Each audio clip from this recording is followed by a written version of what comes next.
With the newest auto color correction update powered by the Adobe Sensei machine, color correction has never been easier than now. So without wasting more time, let's go and see how it works.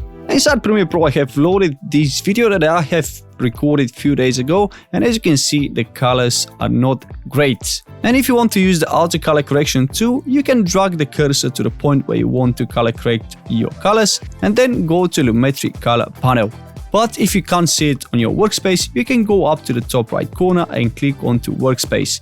From there, you can select color and you're gonna have this panel on your workspace as well.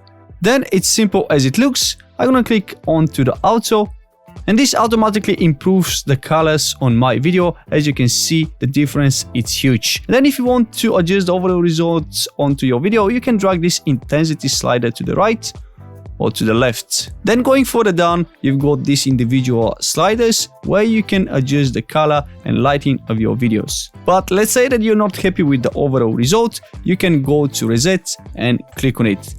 This will automatically reset the original color values. And using auto color correction have never been easier before. As I said, it's suitable for experienced video editors because this will fast track your color correction flow, and also it's suitable for beginners because it's gonna give you the basics of the color correction. And that's it, guys. That's how you simply can auto color correct your videos in Adobe Premiere Pro. Thank you for watching, and I'll see you next time.